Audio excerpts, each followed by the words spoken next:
first moved here, we had a lady that taught us watercolors. So these and these and these and these and these, oh, these are my watercolors, which we loved. Well, then her husband was transferred to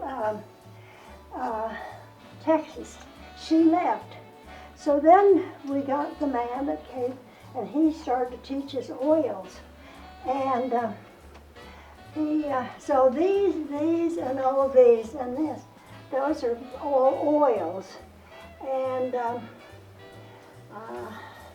I don't know, then he was still here, but everybody sort of moved and they sort of lost interest in it, and so it just sort of fell apart with the oils. But and a lot of times they didn't like the oils because they took so long to dry. And so that is, I was one of these was 5 years ago. I was 90. You began painting at 90 something? Oh, past 90. Well into my 90s. I'm 99 now. So all of these were done when I was in my 90s. Beautiful. That is wonderful. Because I didn't move And the here. butterflies, so beautiful. That must have been hard to do with watercolor. Now, everybody always says that, but some of the best ones they gave away. I did give some of my best ones to my children, I think. But the nice thing was, the reason that they all have the same frame was the nice thing that when we had our watercolor instructor, she bought the frames and she mounted them all for us. So some of it was great, and the size of these are harder than heck to find. So a lot of the watercolors that I don't think very good, I took the frames out and put them in here. And so that's a story of my, yeah.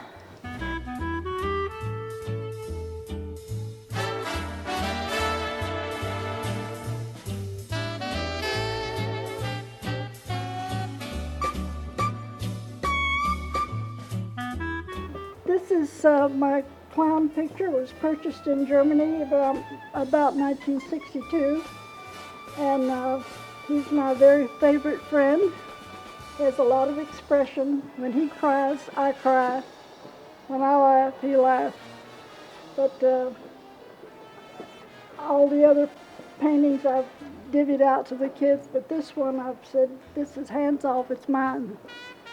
So I kept this one.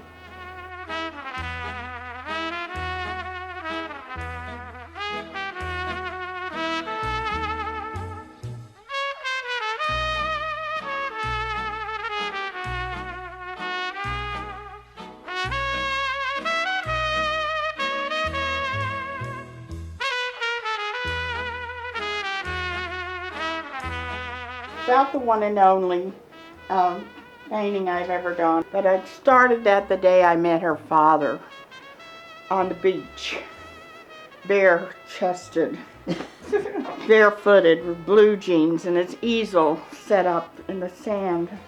I fell instantly in love and took an instant interest in in painting and art, Yes. which has persisted until today. And this is the result of that meeting. We won't go into the details of that, but this is an amazing painting. I think it's a beautiful, beautiful painting, Mom. When I lived in New York, when Cindy was a little girl, we all lived in Long Island, and our neighbor painted that one. We used to trade paintings back and forth because we didn't have any money, and my husband painted and Millie painted, and we'd hang each other's photographs. And when I got divorced, I said, I have to have that. And it's been hanging in my various houses all these many years, 55 years. And then Cindy did this one of me back then. And her father did this one of my great-grandmother. My great-grandmother loved her father. My family was a teetotaler, but he'd come over to visit and he'd say, wish you had a beer. Wish you had a beer. So one day he comes over to visit, and my great-grandmother takes him by the hand and takes him into the kitchen, opens the refrigerator and says, look, way in the back was a bottle of beer. She had gone out and teetotaling grandmother had bought him a bottle of beer. She loved him that much.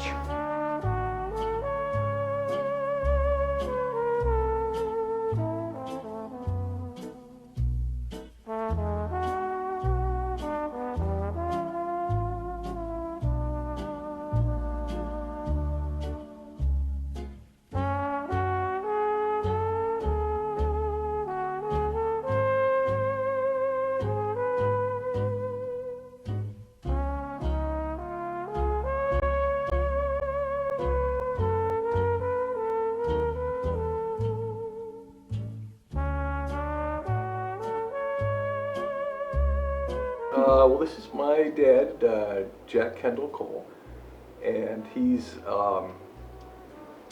in this picture, he's the administrator of the Oneida City Hospitals. Oneida is a small city in upstate New York known for its production of silver in China, and he came into this community and that didn't always, rather provincial, didn't allow throughway entrance to be put in when it was ran right through their town. And he and my mother convinced the voters to float a bond to build a new hospital because the old hospital was built by school architects, and it was so poorly designed that if someone came in an ambulance on a gurney, they'd have to wait for an elevator to come to take for the elevator and then to take the patient down to the emergency room. So built a new hospital, and he's shown reviewing the blueprints for the hospital, the new hospital, and this portrait of him actually hung in the lobby of the United City Hospital when it was brand new, and the old hospital was converted into an extended care facility.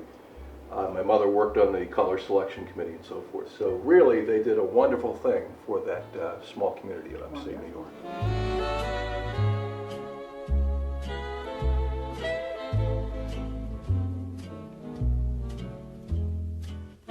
I love Italy. I love other countries, like France, but I love Italy. Tuscany's dream. And when did you paint it? I think it was last month, and I spent 8 hours on my feet Wow. just painting away. Gorgeous. There's a lot of light in it, lots of light, and that I love, because I love light. That's a gypsy Oh, okay. from Sevilla in Spain. My family comes from Spain. There's a sunset that was right this the beginning of the fall, and the sun was coming down, and it was a red circle coming down, and I told my daughter, wait, I gotta take a picture of this. Because it was red, completely red. I guess the sky. Beautiful. So I put mixed media in there. I put a lot of acrylics in the back, and then pastels for the sun. And the white, the mighty oak is also mixed media. And the roses, my daughter asked me, she said, I want a picture. I want a painting. Because you're giving all your paintings away. I want one for my house. And I want it of roses. So that's why I painted the roses for her. And she just fell in love with them.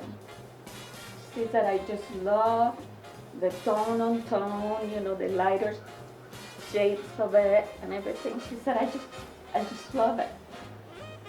So I have it on loan.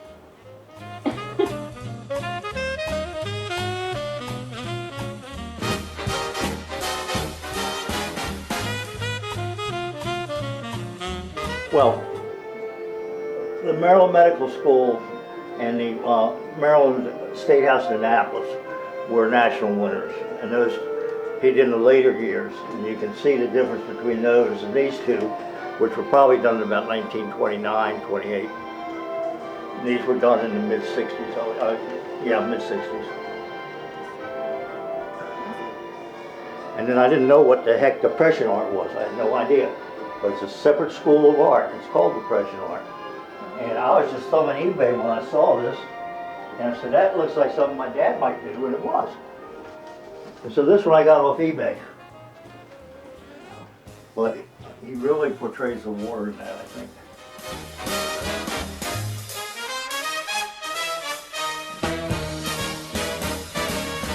A friend of my father's who was in his squadron in the 60s. My father commanded a training squadron for Allied officers. And he sat one night and painted that for us in our living room. And it's just a blessing on my father's house. And one on the right was painted for me out by a friend also in the 60s, and it's an original. She wouldn't title it, but it always makes me think of somebody standing in Central Park and looking at the New York skyline. The bronze on the right is a Thai bronze of a bodhisattva, which is a person who's about to achieve enlightenment and become a Buddha. But they're only Buddhas if they're sitting down. If they're standing up, they're bodhisattvas. They haven't achieved enlightenment yet.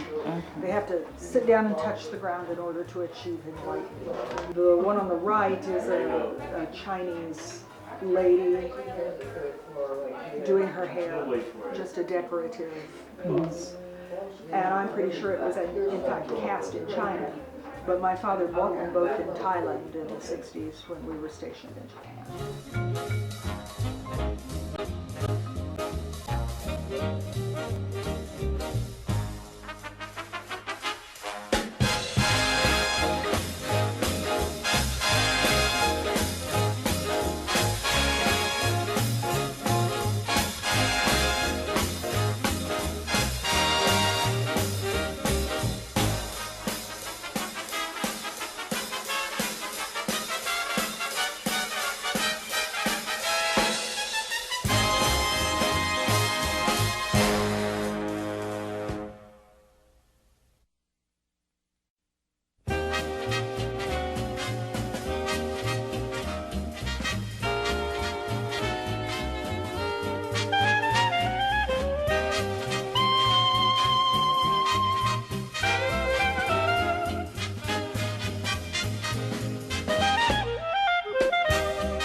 Imperial volute on the top of this hill is my first acquisition in terms of seashells.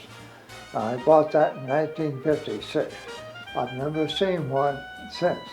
It's as large as that one is. The one on the top of that one is a little horseshoe holder, is a Glory of the Seas cone. When I was in my 40s, there were only 12 known in the world, and they sold for $2,000 and up. Now, when we were in Hawaii, they had found some of them in the Philippines off the island of Cebu. My wife suggested that I buy one. And I said, no, I don't want one yet. They're not good. They're not good. And so after I moved here, I was looking through the internet and found one, $200. So the people that paid $2,000 saw their investments deteriorate from $2,000 to $200. I was never in a position to even consider buying $2,000 each. But anyway, I have about 110 varieties. And I won't add any more to it because I haven't given any more room to display.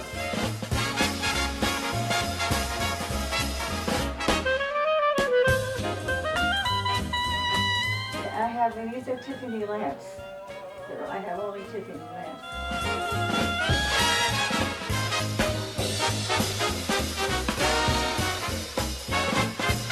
I was Miss Maryland, so that's me. These are all Royal Dolphin. I took as many as I could. I have like 50 of them that were my grandmother's, so I took them out of the bedroom. This is a picture of my father, who was the youngest scout in America, and that was when he escorted Lindbergh off the plane. That was at downtown Washington. He was 14. And this is the Capitol Ambassador Award. I won in 1995 for the most individual, more tourism than anybody else by the mayor.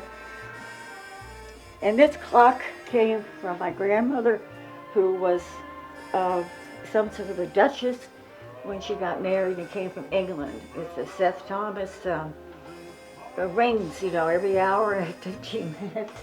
It drives me crazy. I turn it off.